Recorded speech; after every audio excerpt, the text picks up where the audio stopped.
You're listening to the world famous White Roof Radio, Woofcast number 680. Listener supported White Roof Radio, by the way. Recorded February 9th, 2022. Did I mention listener supported White Roof Radio?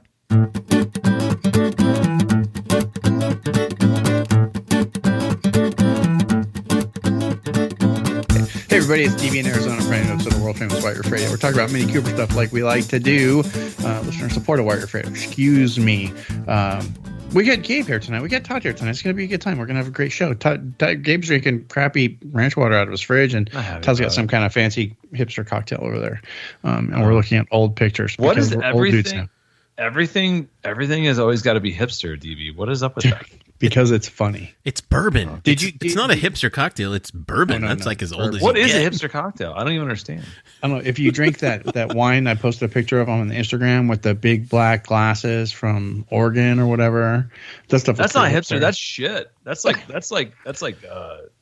trailer wine, man. No, I would say this, Gabe. Hipster wine is the wine I drank a couple nights ago that was foraged from a field that had recently been burned, that had smoke in it, that was then captured and cultivated and created this smoky wine. Yeah. No, I was like, that's funny though. My response: that's hipster wine. A hipster cocktail is any cocktail with more than 5 ingredients. I just think this whole concept of like you guys calling it hipster shit is so funny to me because like I thought that was dead 15 years ago. No, it's still there. I think it's dead. We do it because it's funny, Gabe. It's as funny as me drinking a big glass of limes in Amsterdam. That was pretty funny. You ate all those, if I recall correctly. Dude, I don't know. That was tequila day, so it's entirely possible. Bad news. But we're not talking about any of that. Oh, we might. You never know. We're talking about Mini Cooper stuff. Like I said, we're going to talk more about Todd's Minis because he's got updates for us there. And for those of you who are paying attention on the internet, there are brand new 2023 Mini Special Editions that were released last week, the night that we recorded, in fact. And we have some words about those. So we're going to talk about that for sure. We have words. And that's probably what we should start with. I have at least 5 words about those. I have at least 5. Let's start it. So Gabe already did a video, and Gabe's already said 5 minutes of words. So Gabe gets to expound a little bit longer on his 5 minutes of words that he already said at Motor. Well, yeah, let's launch this into into outer space here. So Mini has come out with not 1, not 2, but 3 special edition cars. Not that different than what they came out with in 2006 for the end of the R50, R53 generation.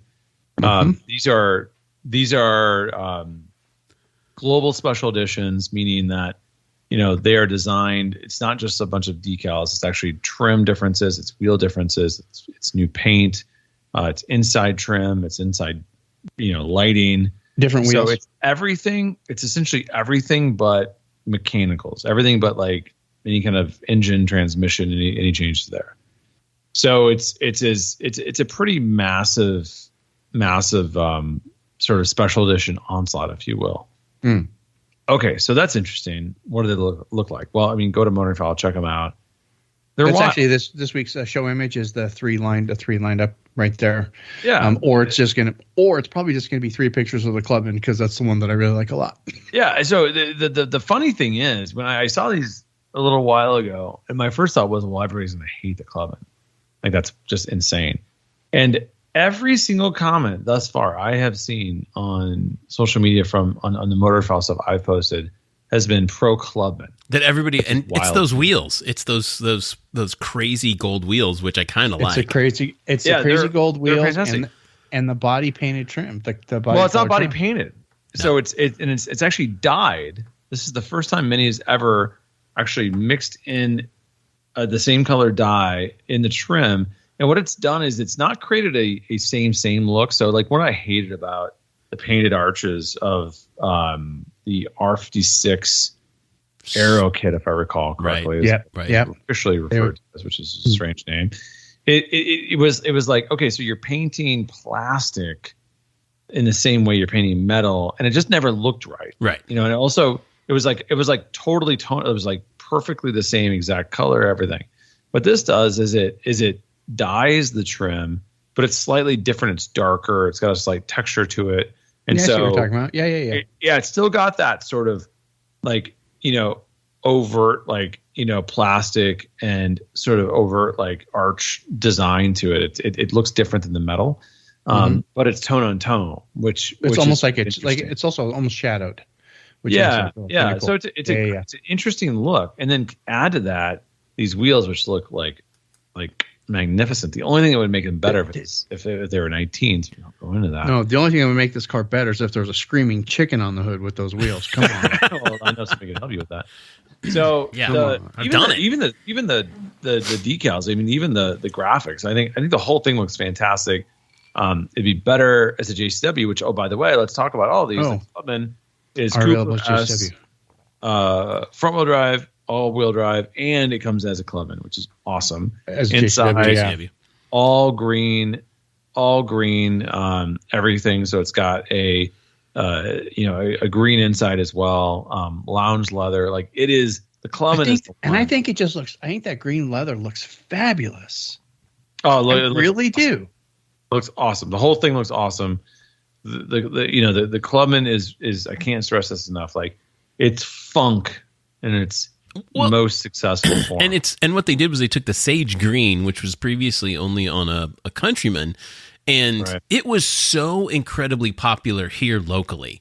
Every time they got a sage green Countryman in, it sold like instantly. Somebody saw it and went, I got to have that. I love that color. And it was a really, really good looking color. So they brought it to the Clubman. They've added this trim. They've added this. And this is actually pretty interesting. The brass trim, it really comes from a lot of the brass and the gold and the matte gold that we see in a lot of modern design, specifically architecture and interior design. And if you listen to Black Roof Radio, we talked about it, Gabe, because I said this. And if you didn't listen to Black Roof Radio, I got a new kitchen stove, a professional kitchen range that is matte black, and it's got brass burners. There you go. And brass accents on it. And so this is what really was like. It's fantastic. You're exactly right. This is like a trend in design that is fantastic right now. Was it called the Untold Edition? I'm gonna call it that. Yeah.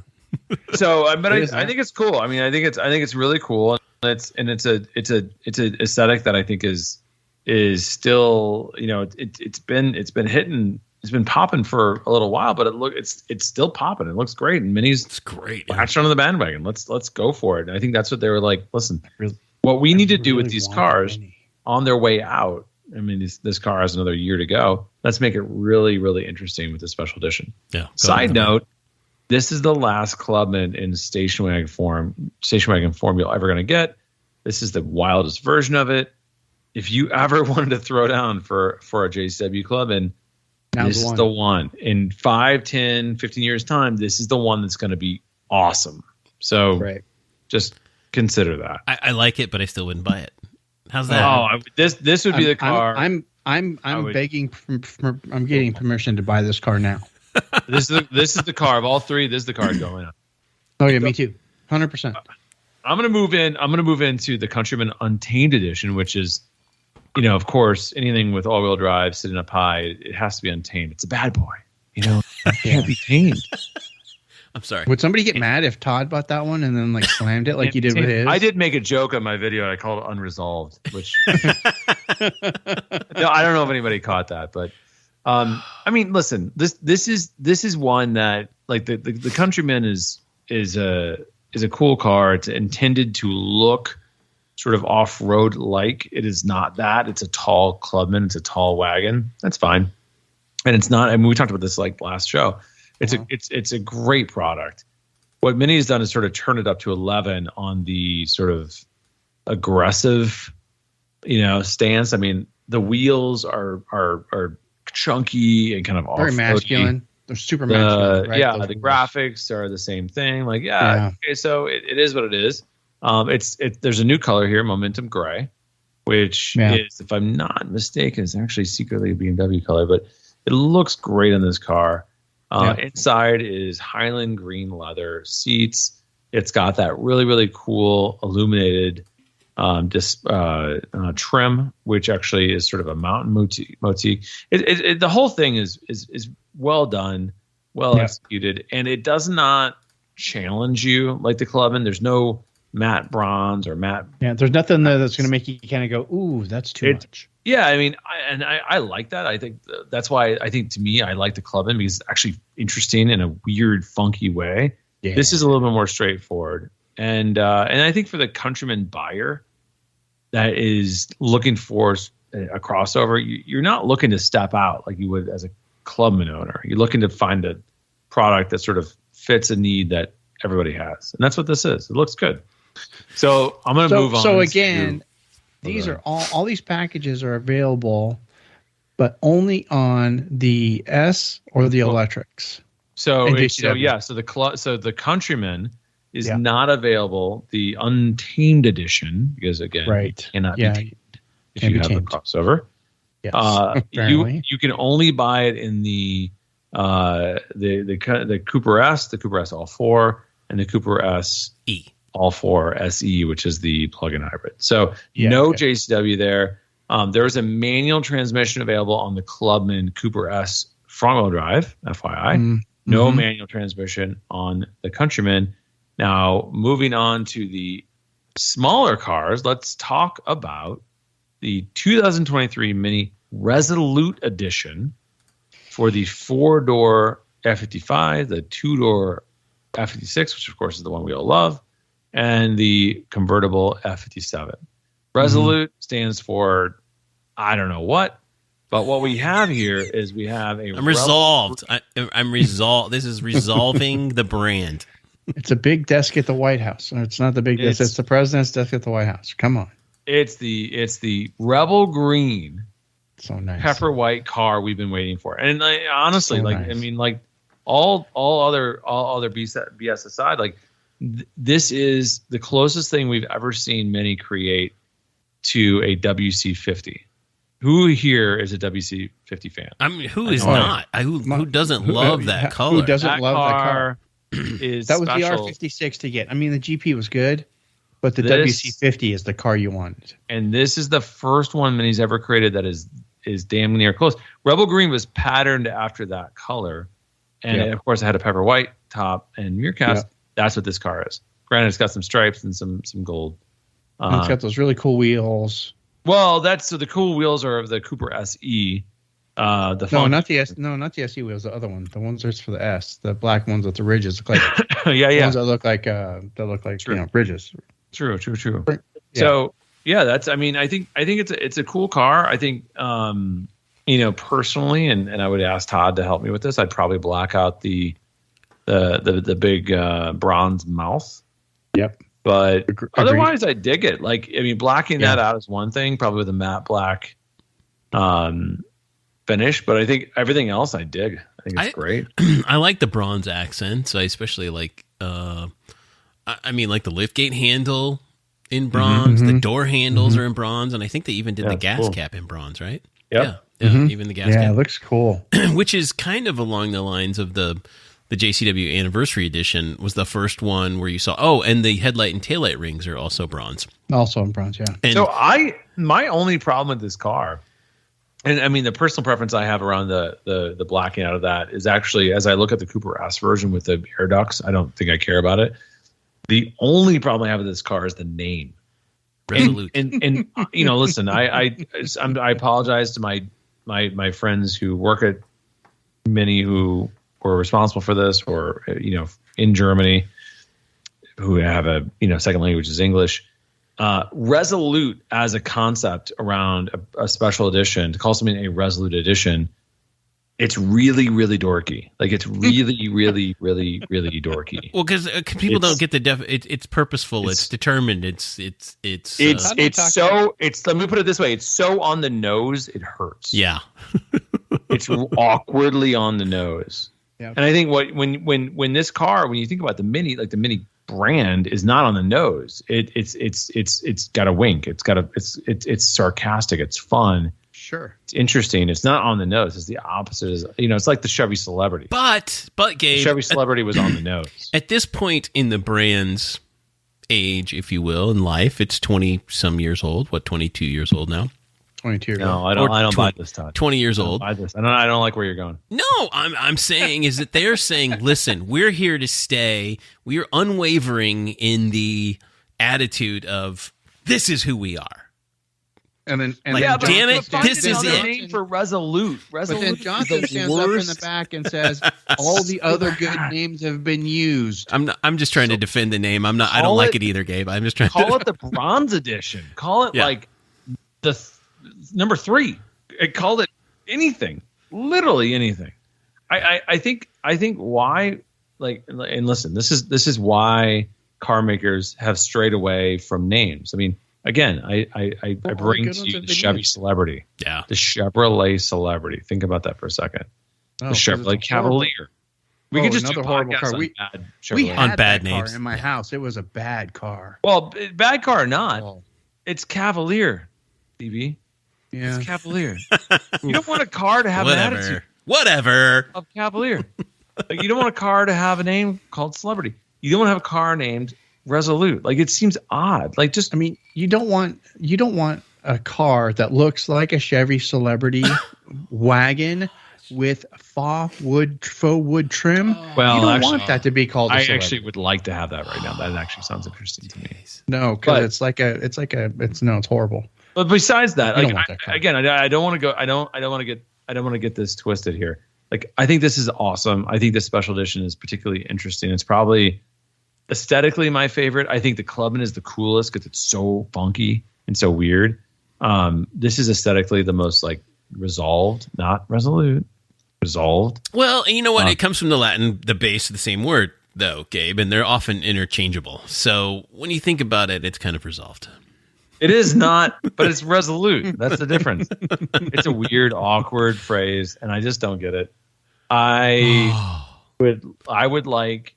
And I'll offer my services at no cost to be a consultant on the next special edition. Here's the bad thing: adventure is that the word "resolute" is engraved into this car in at least 3 places.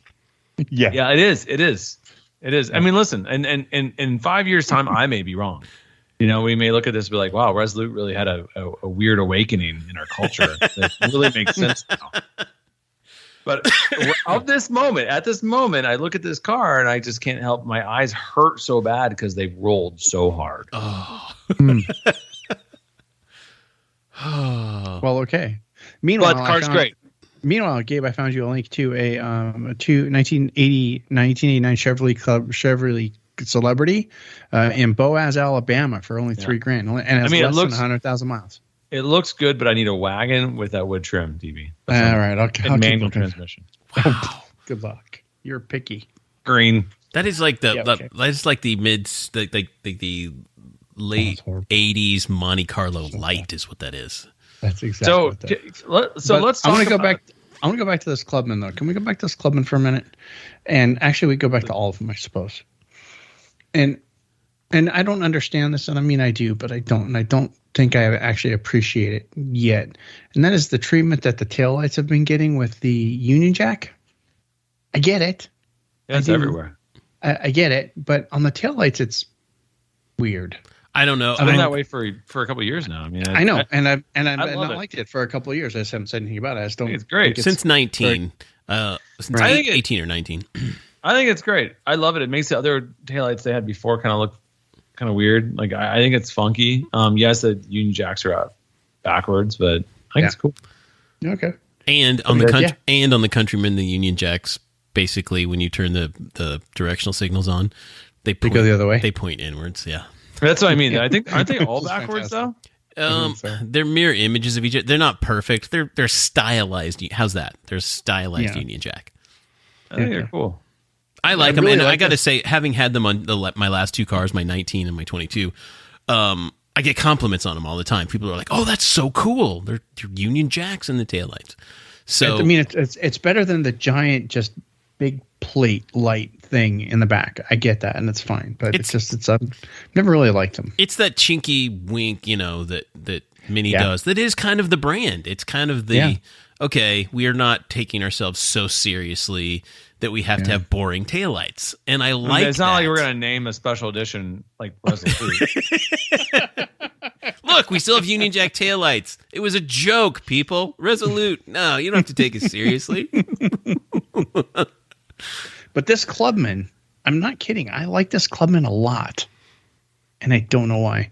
And I think it's probably because of the bronze, and I think it's probably because of the green. But I don't know. There's something about this car. I got to have that in my garage. You're not kidding. Sage green's a good look. God, it's so cool. And you know what? I'm a stripe guy too, and the stripes are I'm impressed with the factory stripe design on this. It's the one time I think in the history of Mini for 22 years that are whatever. I'm currently, or 20 years. And just heads up, guys, I'm currently rebooting the server from Motoring File. So don't reload. Okay. Don't reload. Okay, I'm on the page. Error, which I don't know why I have it earlier today around a certain specific image, and I'm rebooting. Well, on that note, I like these editions. They're a little more than we all kind of. They're a little more than stickers. Well, yeah, we all humorously kind of called the special edition minis before sticker editions, because really that's what they were. When you think about things like, say, the latest one that comes to mind is the International Orange Edition. That really just had like some black checkers on the side, and it was a sticker package for the most part. It was a special color, blah blah blah. Yeah. And none of these are new colors that are going on these cars, but they're new. Well, Momentum Gray is. Yeah, okay. They're kind of new color combinations, if you will. Yeah. But they also have there's new wheels on all three of them, which is nice. Well, nice to see. An altered version of the same wheels on the hardtop. They've got those now. That's true. Yeah, okay. I don't know. I think they're interesting enough that they're worth the extra cost. So Gabe's even managed to get pricing. They don't even have pricing listed over at miniusa.com yet. So you'll go through here. Don't tell anybody. It's on Motoring File. So don't tell anybody, except, if you're on Motoring File, you're going to see. It's in the press release, too. The special edition package price is going to cost you $1,000 on most of the cars, $2,250. But if you look closely, you'll notice there's also a sneak peek on the 2023 mini pricing. Yes. Oh yeah. What do you know? I just and that's because too. The 2023 minis will go on sale the 1st of March, I believe. Officially, and so we're in kind of a dead zone right now. Is that there's no more 22s. You can't get those, and it's been that way for half a month or more since January. So there's been like this dead zone between January and February. If you want to order a car, you can't. You're kind of in a holding pattern unless you find something that's available. You can't custom order anything because they're not taking any new custom orders until, as far as I know, because there's just nothing there until the 1st of March. So, and you guys want to know what the this is a scoop for Wire Radio. But the Mini Cooper SE cost for 2023. How far do you think that car has risen in base price? $8, $8.99. $379.47. Okay, nothing. Zero. They've held the line. That's impressive. Nice. It is actually it's actually pretty impressive. Okay, and can I tell you something? Speaking of the electric cars, so you guys know I work at my dealer periodically. I'm there probably 3 to 5 days a week working, and a lot of times I'm working in the showroom because the car's getting ready to deliver. I'm putting last minute stripes on, yada yada. So, because that's the last thing people decide to do.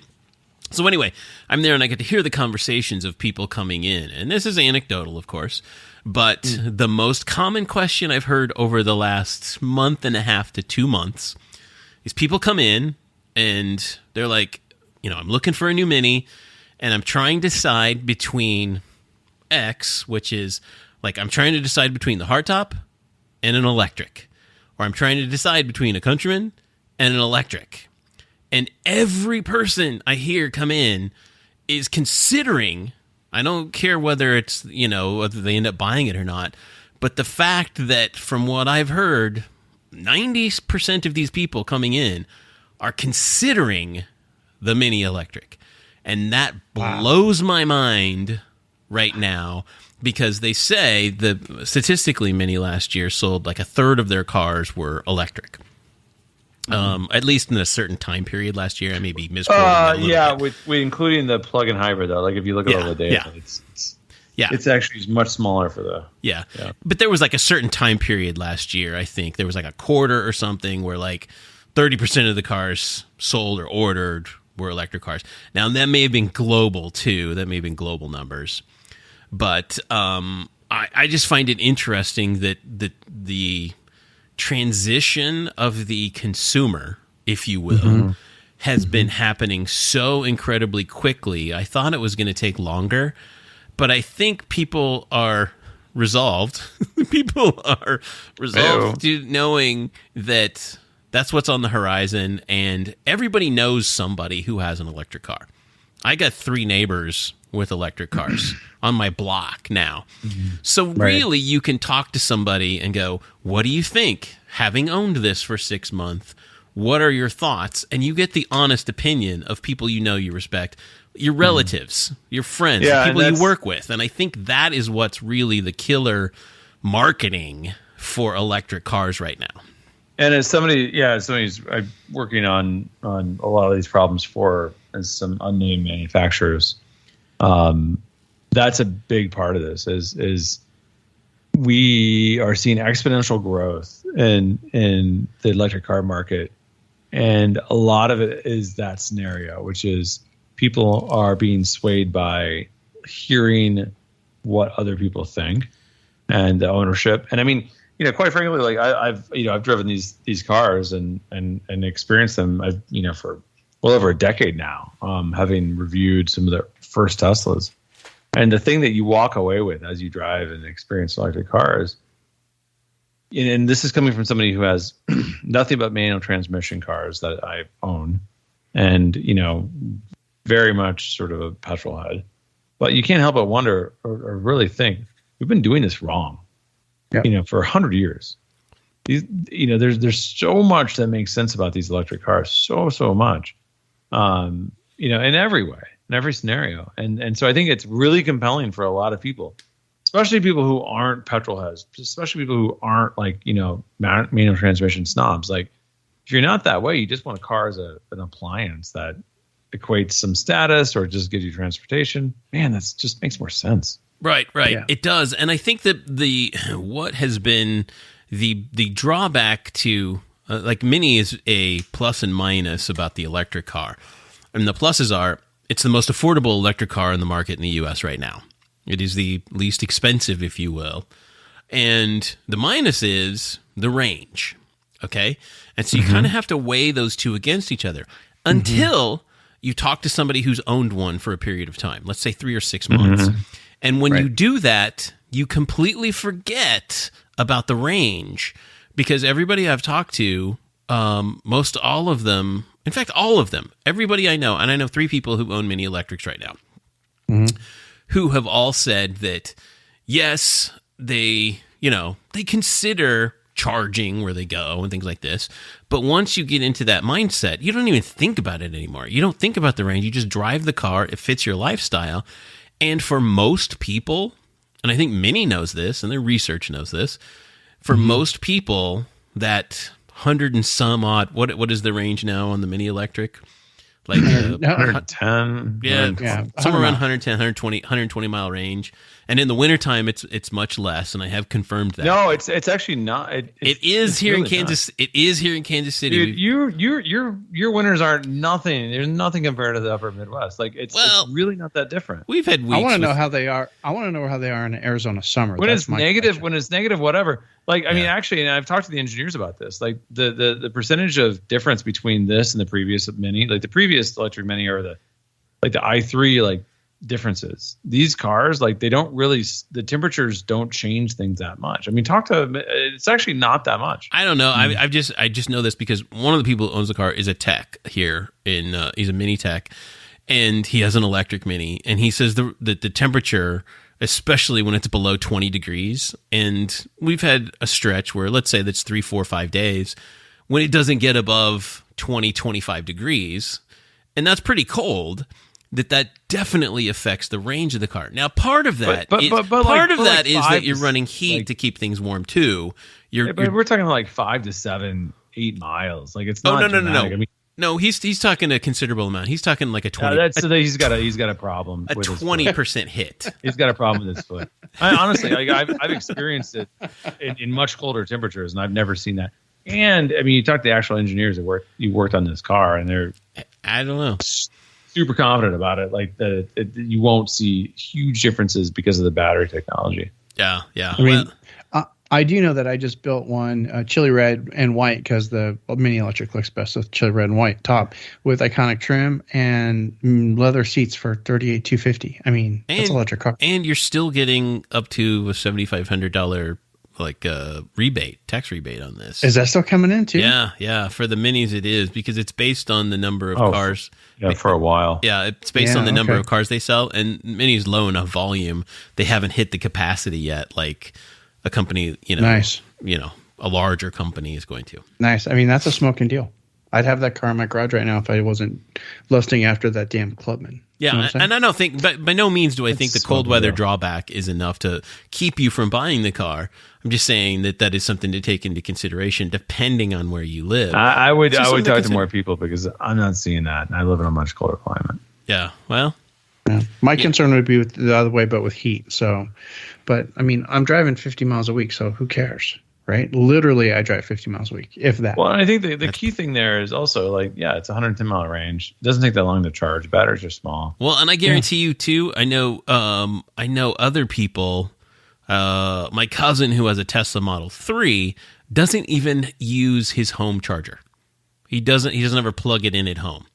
And he doesn't. And he doesn't need to. And I've heard many people with electric cars kind of are the same way. They charge at the office. You go so many places where the charging is either inexpensive or free, and you almost don't ever need to charge it up at home. It stays topped off everywhere you go. And I think that's interesting. We're still not to where there's enough infrastructure. Like let's say in a year, if 50% of the cars sold are electric cars, things are going to start breaking down. Like they've got to keep building out an infrastructure with more and more electric charging options everywhere. And as that happens, I think range is going to increase. I think we're going to, over the next 5 years, we're going to see exponential leaps in range technology and battery technology for these cars. The biggest thing is like lithium ions, like the battery technology isn't going to change that much until you get to solid state. Right. Second, you get to solid state, that's the seismic shift. Yeah. And it's Toyota's close and somebody else is close, and I forget who it was. BMW, Toyota, there's been some other companies that have been sort of talking about that. But I think it's a seismic shift because it allows batteries to be lighter, more efficient, and less volatile. And quicker to charge. And not only that, but a little quicker to charge too. Mm-hmm. And lithium ions are pretty fast to charge now. Anybody with a new iPhone or a new Apple product knows how incredibly quickly things charge now. And just think about that on a slightly larger scale.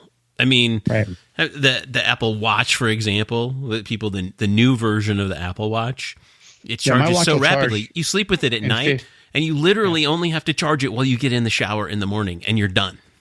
Correct. That's it. If you have you have to have the right cable and the right charger to be sure. But it charges in less than 15 minutes. I get it, and I can plug my Anchor charger into this Mini and give myself an extra 5 miles down the road, and that's fine. Yeah. But so the only drawback I see to having a car that only goes 110 miles on a charge is because I'm a Mini Cooper enthusiast. Yeah. Right? Yeah. And enthusiasts like to do things like go on drives, group drives. Yeah. Like to places that maybe it's 100 miles to get to a place. Maybe it's 150 miles to get to a place and then come home, right? Go somewhere, have a nice drive, have some lunch, hang out with your pals, and then come home. That's a tough get with a car that can only go 100 miles on a charge. Which I think I understand also. Mini knows this and realizes that the Mini Electric currently is not people's main car. It's going to be a second or third car in its existing form. They've been very clear about that. Yes. I was talking about that the entire time we were in Palm Springs. Yep, in its existing form. They keep saying. Now, when the electric Countryman hits next year-ish, I think we're going to see a different story. Because even if you bump that up to say 200 miles, year and a half, So that's different. So I mean, yeah, and you can read about it on Motor File. I mean, you're going to see a pretty dramatic difference in range. Mm-hmm. That will be a different prospect. I mean, it's going to feel like it could be your only car. I'm excited about it because I'm pretty sure our next car, like I just literally got the new Countryman, and I keep cars for typically 3 years.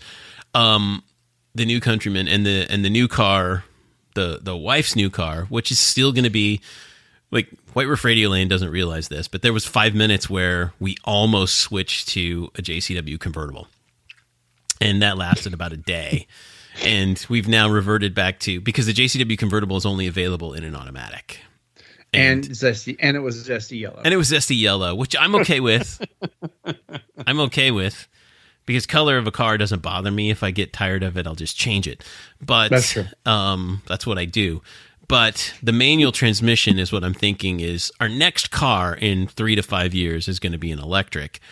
And this may be the last or the second to the last opportunity I have for a brand new gas-powered manual transmission car.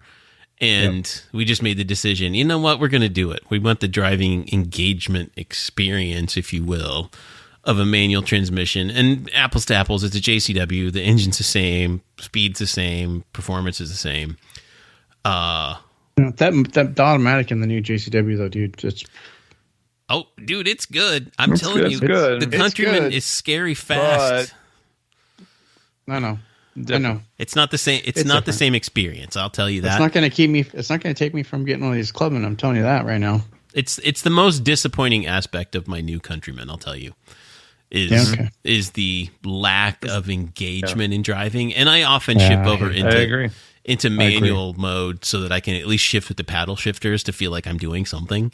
Yeah, I agree. But I did that in the Roadster. It is the most disappointing aspect of my new car. I still love the new car, but I miss driving a manual transmission, and that's kind of what drove me back to, no, we're going to stick with the manual transmission JCW Anniversary Edition, which is literally waiting for us at a port in Baltimore. It's just been waiting for a truck. I have no idea what's going on, whether it's lack of truck drivers, lack of people to process the paperwork, or what is going on, because it's untold is what it is. The car's been in the United States since Christmas.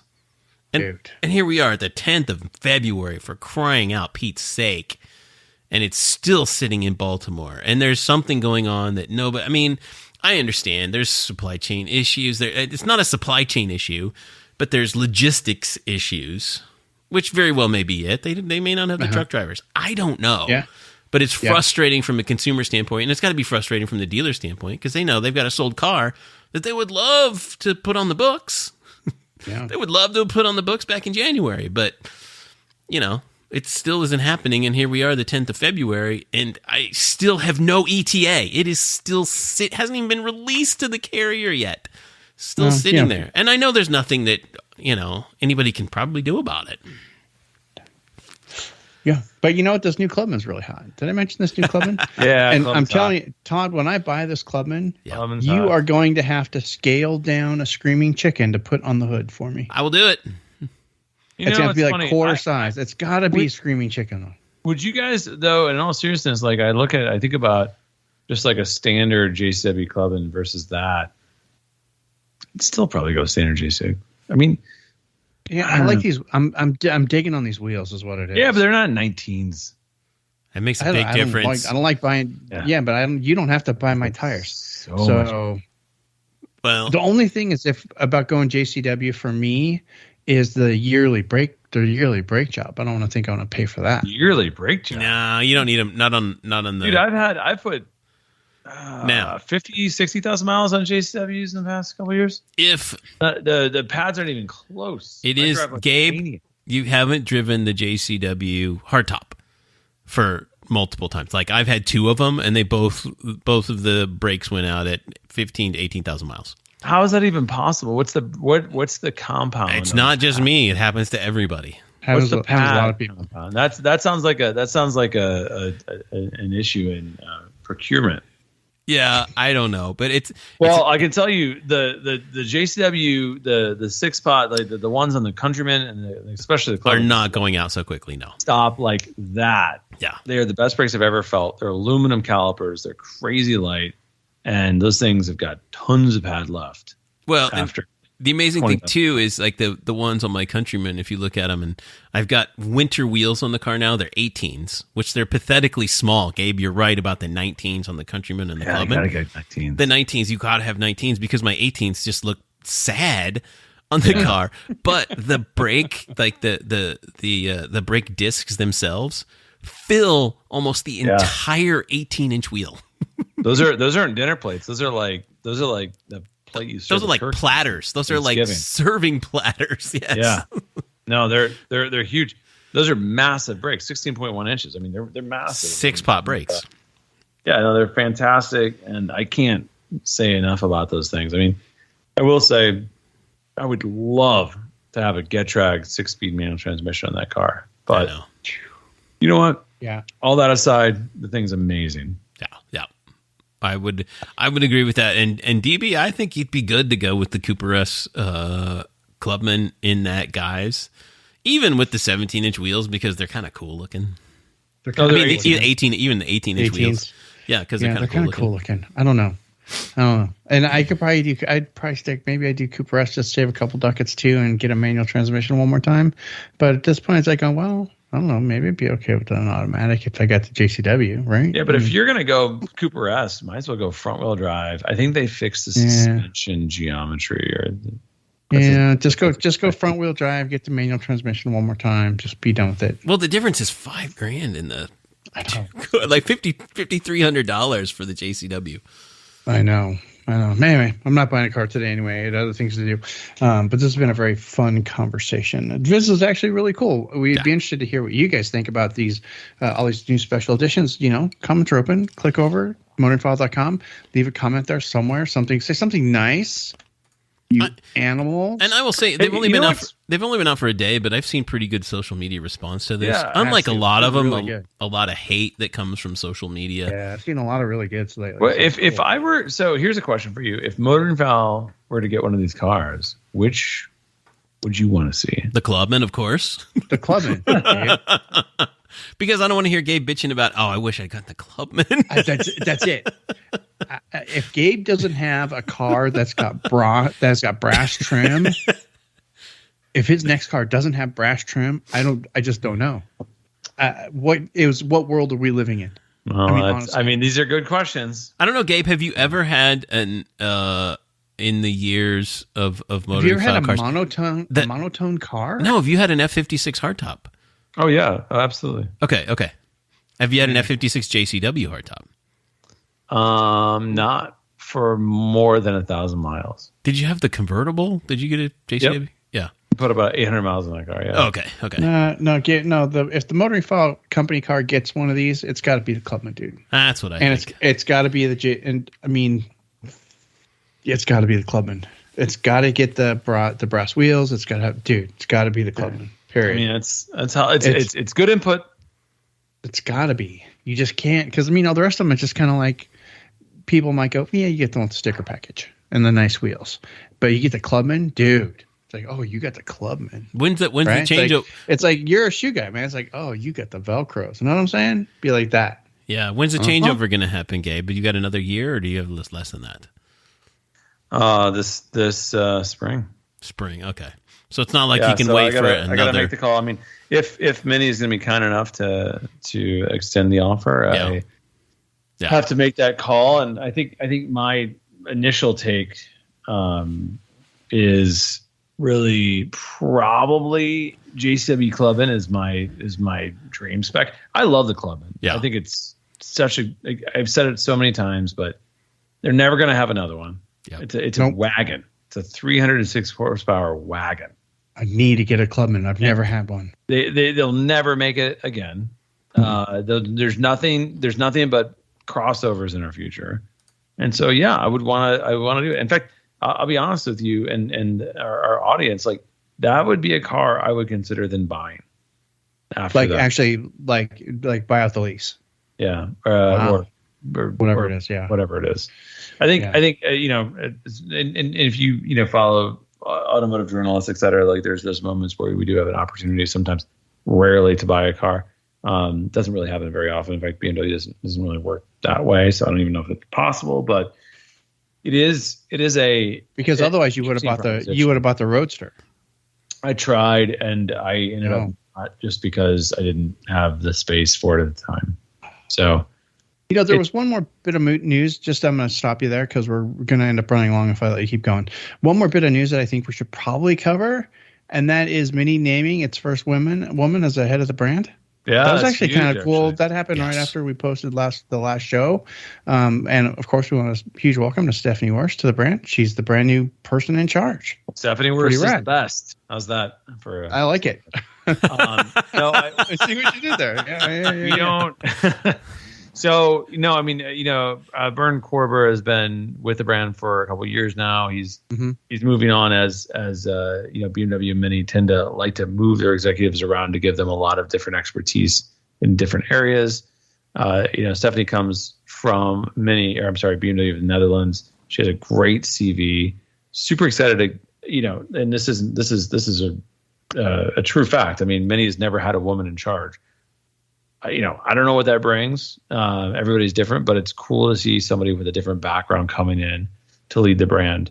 You never know what great things could happen with that. So excited. It should be a really nice change, and would love to see what she has in store. Should be exciting. And I want to know which one of the special editions she would pick, and why is it going to be the Clubman?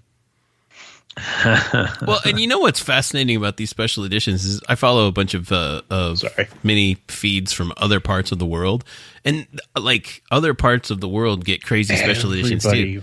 Like India's got special editions, and Australia's got special editions. South Africa's got special editions. There are all kinds of different. The other Asian ones, Japanese. There's special editions. Some crazy stuff out there. But so this is a global. Yeah, this is a global thing. This one, everybody was sharing this one. Yeah, because it's global. The boys over at NR Mini were sharing this one. Both Cooper Colt ones were sharing this one. Oliver Hammer posted this on his South America Instagram feed. So yeah, it's all over the place. Yeah. I mean, our boy Mini USA Life, he shared it. I mean, everybody's sharing this, right? It's just crazy. Did you guys see the video I threw together? I saw the video you threw together, Gabe. It was very nice. I watched it before Todd and I started talking. I'm going to make sure to link that up. I'm talking about that. I guess I was thinking about the Instagram one. But I mean, I think it's very cool. It's a cool moment for the brand in that they're using their products as a canvas in a way that's a little bit more risky than they have in the past, and I like that. I mean, I do too. Is this something that are these cars we'd all go out and buy? Maybe not, but I'm glad they exist, and I think that to me is the mark of a really, really cool special edition. Well, and variety. I think variety and customization is something that Mini has heralded as one of their cornerstones since the beginning. It really is, and these are very unique, and they are customized, and they're very personalized, if you will. Even though there can be multiple ones that look the same, it's still kind of the hallmark of the brand. And kudos for stepping out there and doing some interesting things. Absolutely. Indeed. It's very cool stuff. Is that our show? Did we do it? I think so. We did it. My drink's empty, so I think we're done. Yes, we did it. We did a show. So I'm curious, which one is your favorite and why is it the Clubman? Click back over to whiterefradio.com or motoring file. Leave us a note. And if it's not the Clubman, why not? Good grief, look at that. I'm sorry, I'm just going to, that's going to be like my desktop image. I'm just going to go goo goo gaga about that car for another day or two. It's gorgeous. Look at it. It's so pretty. Clubman Untold Edition. Fun stuff. Yep. Links to everything we talked about, obviously, are going to be over at motoringfile.com. In the show notes, they're going to be in your app, in the show notes, at whiterefradio.com. In the show notes, I'll make sure there's only a couple stories. We're going to link them all up. Easy, including the video that Gabe made. I'm going to link that one up. I'm going to give you guys some fun stuff, too. I posted this one to the Slack channel. I think you guys are going to get a hoot out of this. I don't know if anybody's seeing this. This crazy car jumping competition that they do in the UK. Are you guys aware of this? They take like Lemon's cars and they go out to like some just random race course that's covered in weeds and they just jump them into cars and over things. Okay. Dude, it's so cool. It's like Jackass for drivers. Yeah, but it's like random like junkyard cars. And they get spray painted stuff all over them. Dude, it's like watching the Lemons, but they're jumping cars. It is nutty. I put a link in that. Yeah, it's so cool. I'm going to link that one up to you guys just because I thought it was freaking hilarious. I don't know. It. But I'm weird. I'm watching Hoonigan right now, and they just did a build out on their 1,000 horsepower 3rd gen Camaro. I don't know if you guys saw that. Insane. I mean, we're talking about 300 horsepower cars that look really nice and are comfortable and handle better than anything else on the road. And then they go over and look at it. They dropped 1,000 horsepower crate motor in a 3rd gen Camaro. Just like, what? It's crazy. But we're done. I think we're done. Gabe, did you have anything else? I'm out, man. I mean, I'm spent. That was more news than anybody could possibly digest. There you go. Hopefully you guys digested it fine. Todd, did you have anything else? No, I'm good. Excellent. This is the part of the show. I'm going to remind you guys one more time. This is gone. White Roof Radio is now officially listener supported. For those of you who have been listening to Black Roof Radio, you're already aware of this. You've clicked through, and it's been quite a few of you actually. Click through to buymeacoffee.com/White Roof Radio. When you get there, you're going to see the last, I think it's 4. I'm going to sneak another one in there for you guys. 4 or 5 episodes, whatever episodes of Black Roof Radio. You guys can go over there. Any of you can click over to buymeacoffee.com/White Roof Radio, and you can download Black Roof Radio for free. I don't care. Just it's there. You can get it. However, if you want to do what you can to help keep White Roof Radio listener supported, you kick in for, they call it Buy Me a Coffee. You buy us a coffee. So far, we've had like 12 people do it. Very cool stuff. It's already covered our expenses. It's covered White Roof Radio expenses for a month. It's amazing. That's awesome. Because White Roof Radio is super cheap. And I'm doing this on like a shoestring budget. And if I had a bigger budget, well, we could do better things. You guys know how that works. I'm not begging you for money. I'm just letting you know this is the way the world spins. And I didn't like the sponsor thing anymore. And I didn't like that you guys were hidden from the Patreon Black Roof Radio thing. If you want Black Roof Radio, go get it. Done. We cuss much less. $1 or $2. We cuss much less than we did when we were younger. I know. It was more fun back in the day. We still have Black Roof Radio that we just can't share. Because, well, we just can't. Anyway, buymeacoffee.com/White Roof Radio. Click over there. Right now, there's no way to subscribe. You get an email notification if you've supported us in the past. You will get an email notification when new post goes up, which will be when I post a new episode of Black Roof Radio. And I'm working on trying to figure out a way to do like a subscription like Patreon with a dedicated members only feed type of a thing. I'm working through that right now. So just so you guys know, but if you want to help, that's how you do it. Another thing I'm still working on is a couple people have actually requested the full White Roof Radio catalog. And y'all are weird, but fine. And I told you guys in the last show how to do it, but there's a lot of them that are missing. And I'm trying to figure out a spot to put those. And then that's my project for February. I want to get that done for you guys. So once that's done, anything that was before show probably 500 would end up going into this new archive thing, whatever I set up. And I'll figure that out for you guys. Okay, cool. Thank you very much. ModernFile.com. Don't forget ModernFile.com. Stop leaving comments on Facebook at ModernFile. Yeah. Stop. Stop it. Stop sharing it. Sharing it's cool. Sorry, sharing it's cool. But just stop. And make sure you're clicking through. Don't just freaking read the headline.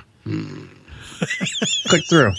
Used to be upset. I hate Facebook. I really hate Facebook. Yeah, same. It's just a cesspool of cesspoolness. I mean, there's good people that just need to know better. Right. I mean, yes. Yeah. But that's all. That's all we have for tonight. Okay. Deep breath. Everything's fine. I've got ranch water in my fridge. I mean, how bad can life be?